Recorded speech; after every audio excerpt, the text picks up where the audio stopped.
Hello. Hi. Thank you for joining me here today. This is Defunkt magazine interviewing the Houston Poet Laureate, Leslie Contreras Schwartz, and I'm very honored to be here and talk to you today. In the Thank midst you of for this, thank you for having me. of course, and thank you for having us in your home.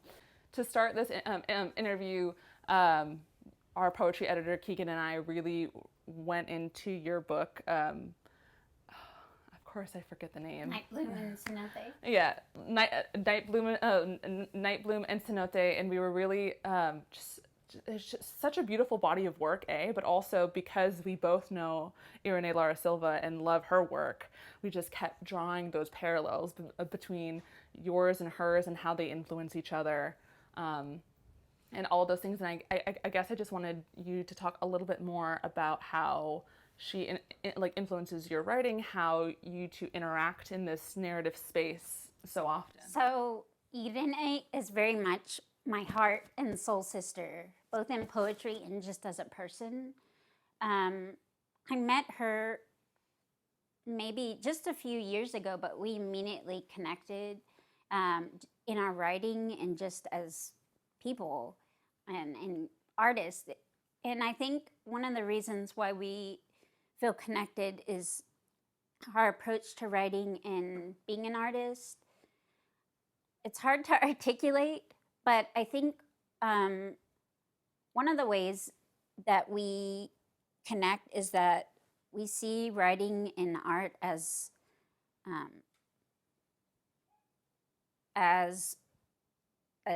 something that we have to do that keeps our spirit alive. And it's not just an impulse, a creative impulse, but it's something that is an integral part of who we are and our spirit. So we immediately clicked when we met.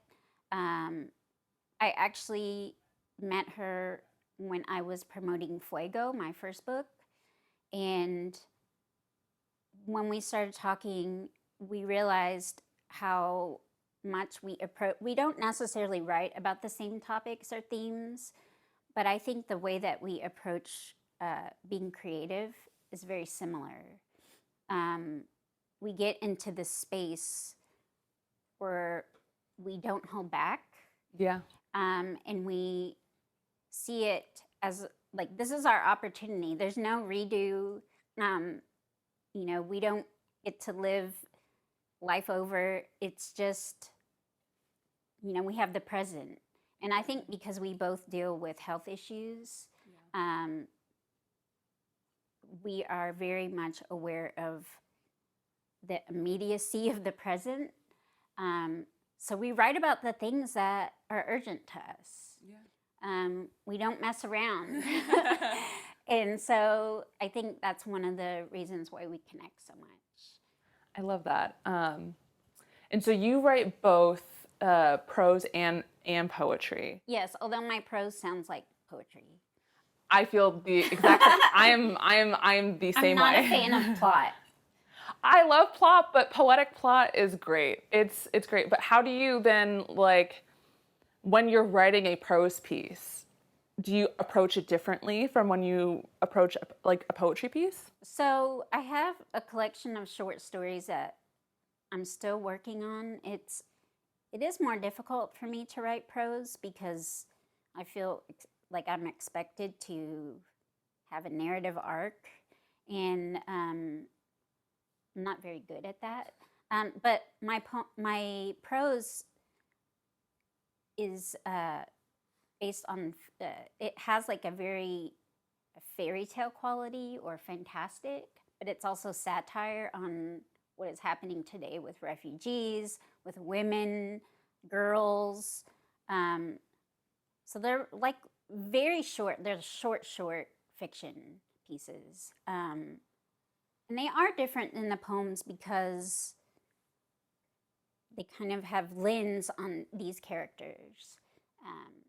And my poetry is not, even the persona poems, they're not so much looking at how characters are in a space. Like this book, Who Speaks for Us Here, is more inside the voices of the people, and the prose kind of widens the lens. Completely, yeah. Do you find it difficult then to inhabit like a character's head and like character's space versus it being just an internalized persona?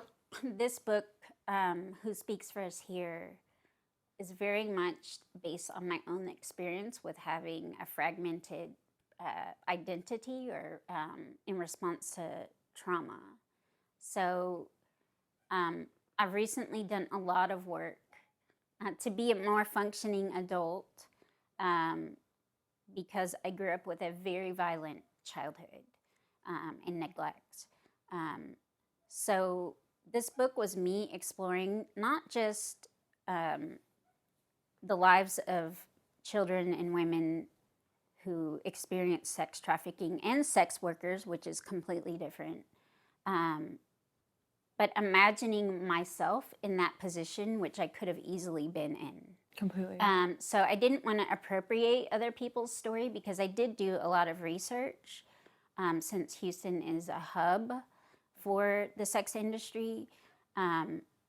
So the way I approached it was, through my own internal landscape. I approached, the different fragments of my identity and how that is similar to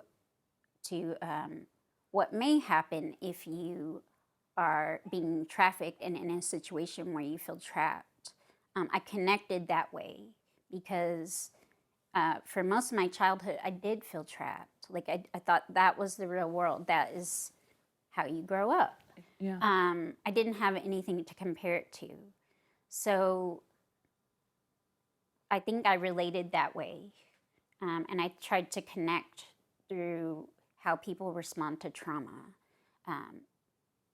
without trying to, it really bothers me when people have these projects where they go, I'm going to write about people in a mental institution and write in their voices, and they have no connection other than this is a project for them. Yeah, no, that's definitely something that I see too often and am always just like, no, like don't, yeah, I completely understand. Yeah. I appreciate the impulse to Completely. bring light to people who are marginalized, but also it really bothered me. I started writing this book as a nonfiction research type of book. Then I changed it to fiction, which turned into a short story that's in Houston Noir. But then I based it on what would have happened to me if I had made one different decision. Yeah. Yeah. So I based it on myself rather than people that I have talked to. Exactly. Yeah. I think the problem with writing about issues like sex trafficking and women and children and boys that are caught up in that system, I can go home. Yeah. I can write about it. I can go home to the comfort and privilege of my life. Yeah. And meanwhile, taking part of someone's story where they continue to live In this situation. yes, it's just not okay. It doesn't feel genuine. Like I get benefits from writing the book, not money, Yeah. but recognition and get to be recognized for my art. But it didn't seem right, so I really dug deep in this book. I mean, Elena says I cut to the bone because I don't hold back, and it's one of my most vulnerable books. Oh my God. That makes me like a million times more excited to then read it. You write a lot about your Latinidad and like your fragmented feeling of identity, and I very much connect with that. And I always feel this really weird pressure to be the perfect representation of this idea of like what the world has of like my background and my people. Do you ever feel that pressure? Yes. So I am fourth generation Mexican American.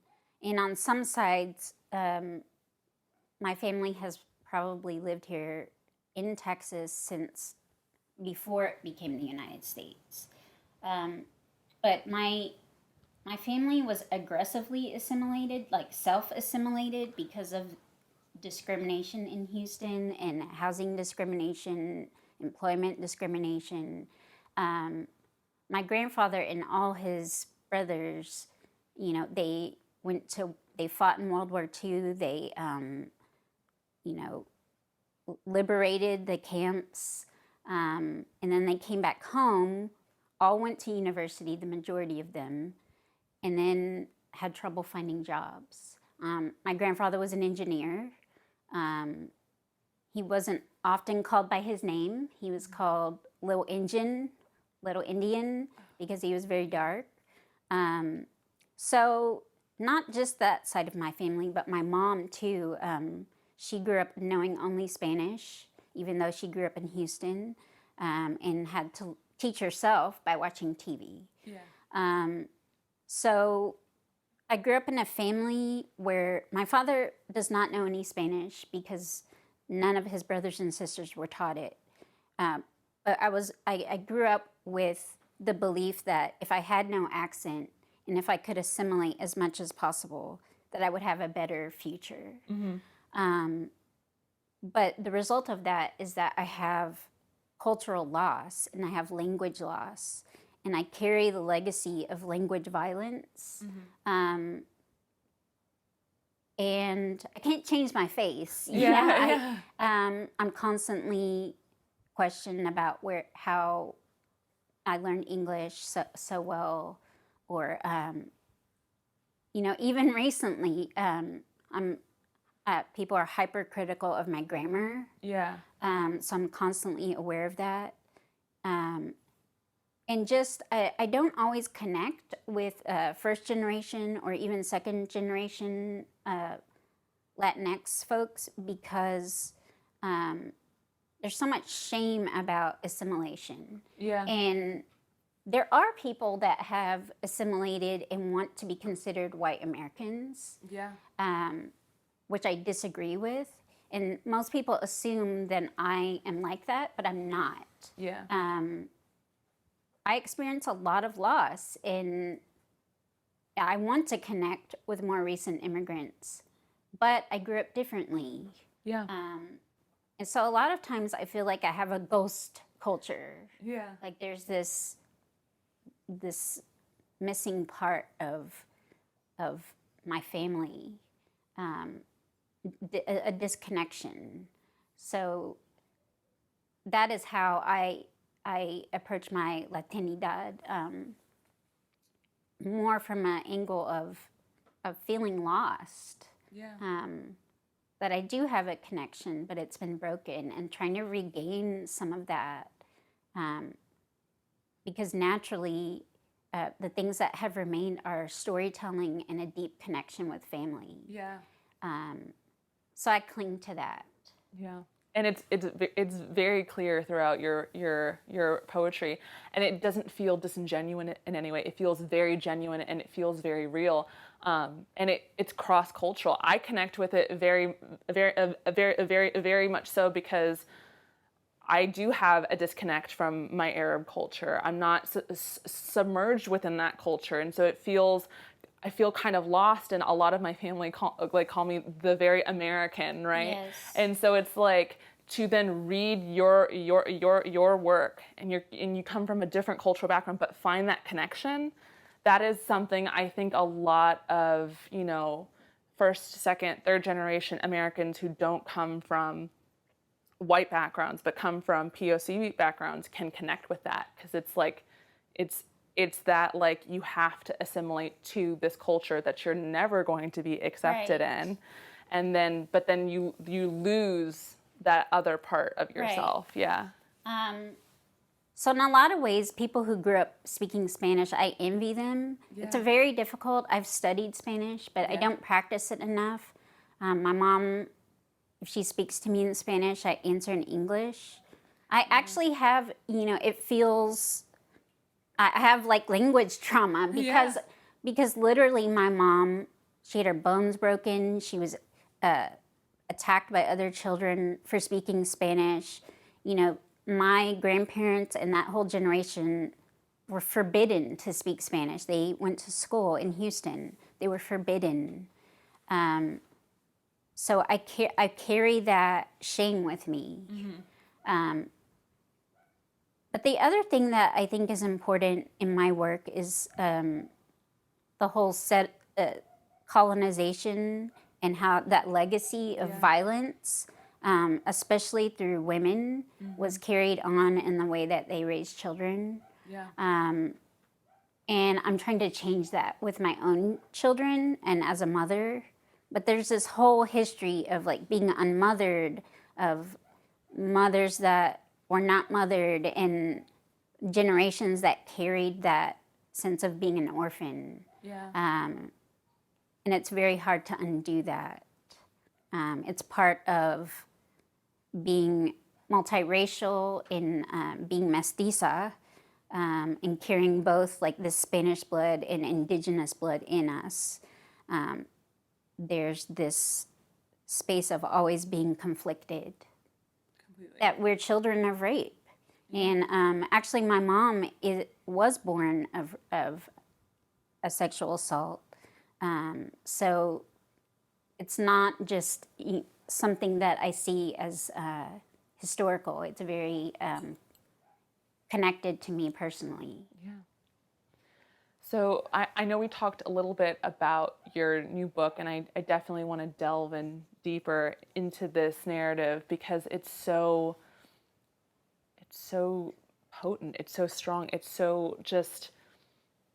I would never think to write something like this, right? But you've gone and you've taken this narrative, made it completely your own, right? But also are staying true to this cause. Was there an initial inspiration that made you want to write this book? Or? So Irene and my other soul poetry sister, Jane Gavan, they have helped me through witnessing their own creating and confronting shame.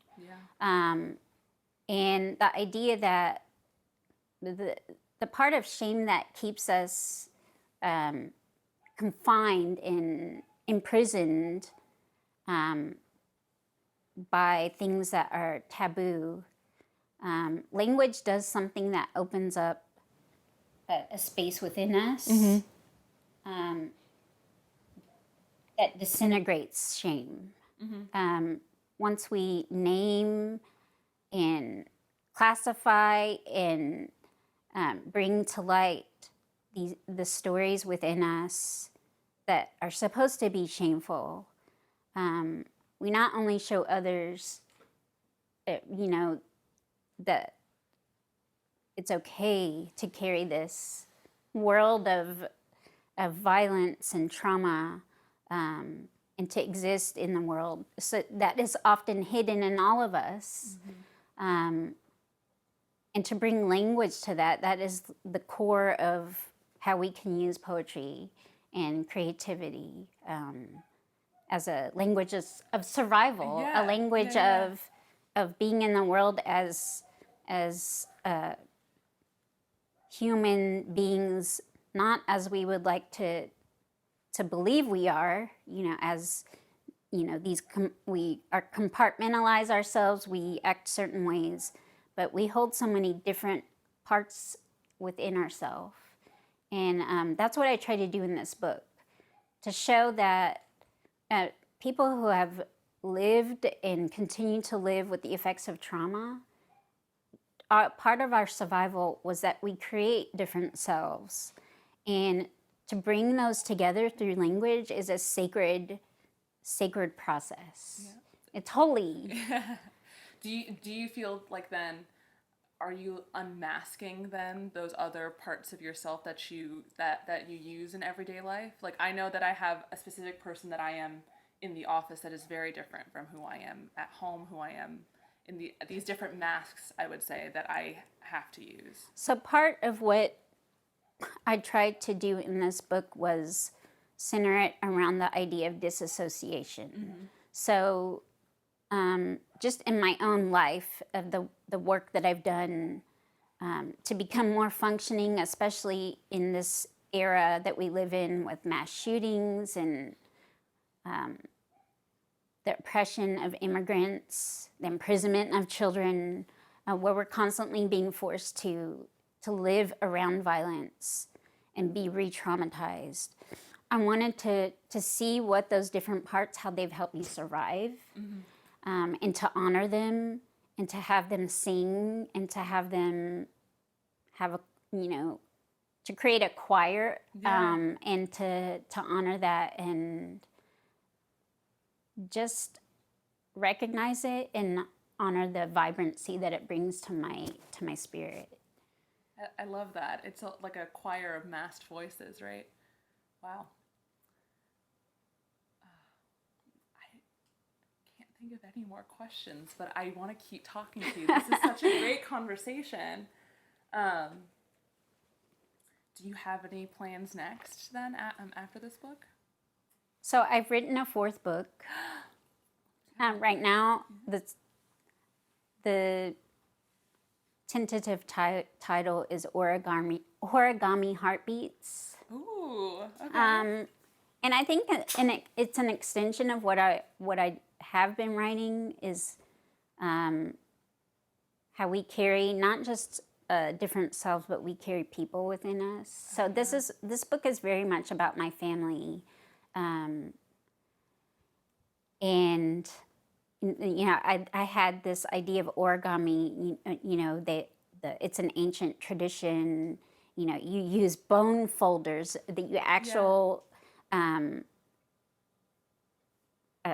knives, so to speak, that are used to create a single sheet of paper and fold it, into these intricacies. And I had this idea that is how we are. We have all these different people in intimate relationships as part of who we are. Yeah. So that's where I'm going next. Oh, I love that.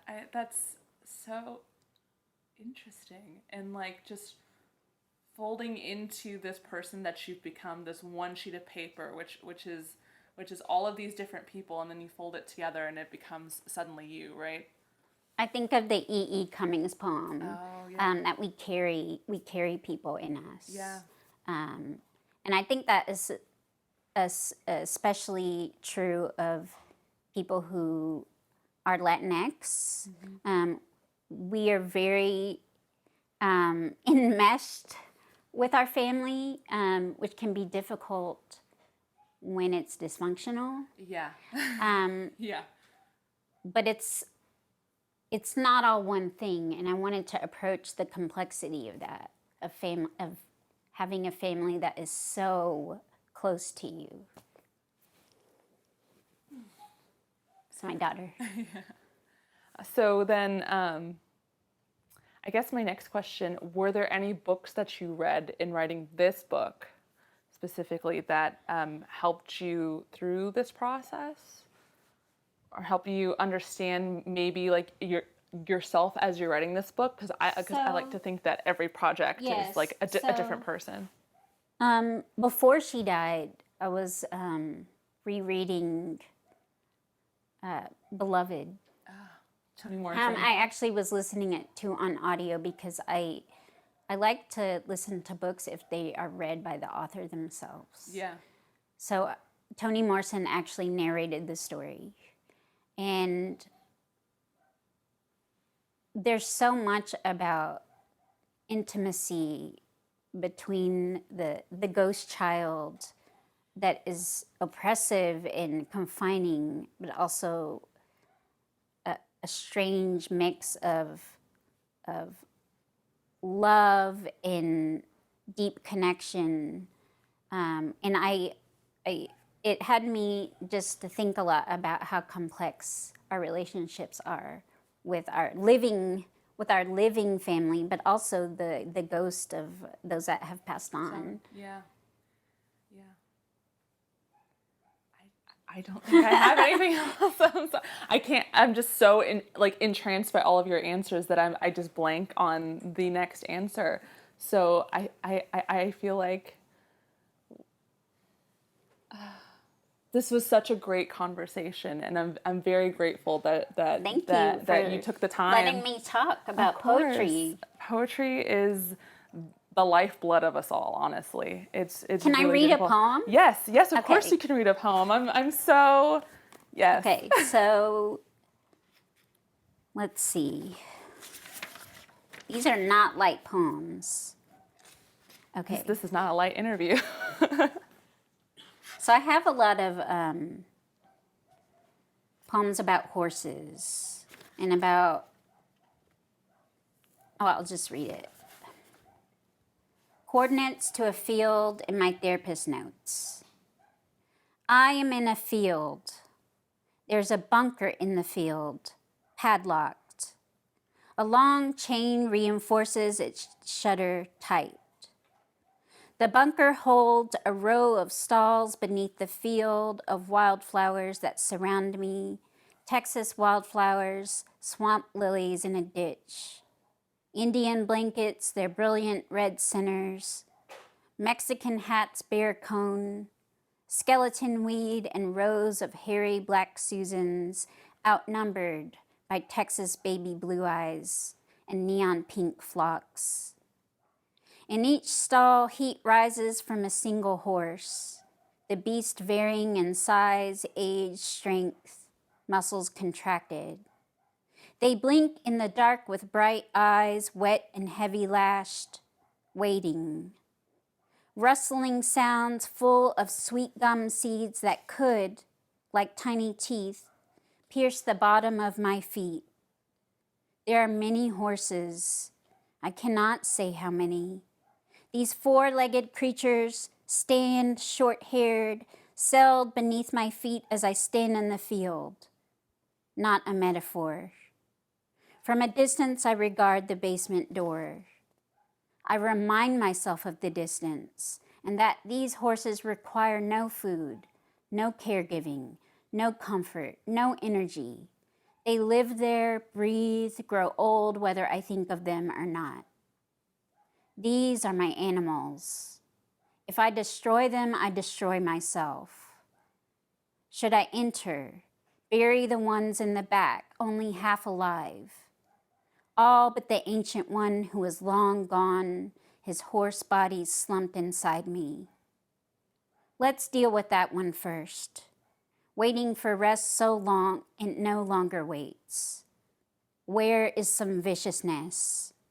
Arrive, vicious one, volunteer. That girl raises her hand, bitter tongue curled, hand a permanent fist. I've got this. She shovels longer than she needs to. Now I can barely see her head, her small body almost eaten up by that hole. She has scarred the earth as I would want it scarred. She just pats the dirt shut with her bare hands. I have no right to sorrow. Did I dig? I pay her in my dustless blouse. I've got to go back. I walk away. Was I the one buried? Someone's got to do something with all the horses. Oh my God. Thank you so much for sharing that poem and for making me about to cry on camera. That was so...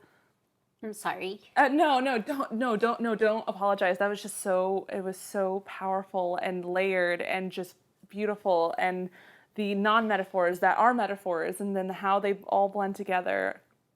And it's about horses, right? But it's not really about horses, right. Obviously. And it was really beautiful. Thank you.